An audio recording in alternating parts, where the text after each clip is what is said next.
За энэ байгалийн нөөц судлалын лаборатори нь болохоор эрдэс, хөдөр, чулуулаг, материал, археологийн болон бусад барилгын материалын чиглэлийн судалгаануудыг бол хийх юм боломжтой юм лаборатори байгаа.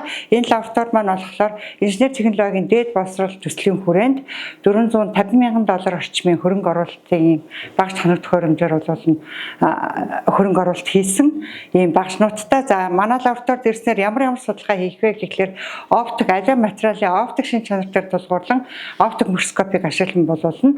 Тухайн эрдэс бодис болон материалыг гүнд норд судална. Түүнээс гадна лазер спектрометр гэдэг энэ Jasco, Японы Jasco брендийн спектрометр бол материалын судалгаа, эрдэнэс судалгааг бол наривчлан хийн. Энд байгаа Geol брендийн энэ Neoscope гэдэг энэ SEM EDS сканинг электрон микроскопоор болон ер нь бас эрдэс материал төрөл бүрийн материалын болон дотоод бүтцийг электроноор болон буудаж өгж байгаа энэ юун дээр нь үндэслэн болуулна. Өгж байгаа хариу уруулж дээр нь үндэслэн болуулна. Тодорхойлдог бүр нэлээд нарийн 100,000 дахин өсгөлтөөр тодорхойлдог. Лазераар маань бол 1000 дахин өсгөлтөөр тодорхойлж байгаа. Оптик микроскоптоор бол бид нар дээдлэн 500,000 дахин 500 дахин өсгөж аливаа зүйлийг болуулна судалдаг байгаа.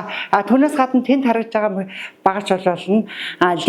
Линкам гэдэг үйлдвэрийн хий шингэн ормын халаах хөлөөгч ийм багаж байгаа. Энэ маань болохоор хасах 150 градус хүртэл хөлдөөгөөд нэмэх 600 градус хүртэл халаагаад эрдэсийн доторх гомогенжилтийг судалж аливаа эрдэс бодис ашигт нутгийн хөдөр дээр болуулна хэдэн метрийн гүнд үүссэн мөн хэвчлэн даралтын дор үүссэн хичнээн хэмжээгээр илэгдсэн цаашид бол эрэл хайгуул хийх үү эсвэл бол хөдөр маань бол нэлэгдээ дуусна гэдгийг тодорхойлох юм судалгаануудыг бол хийдэг.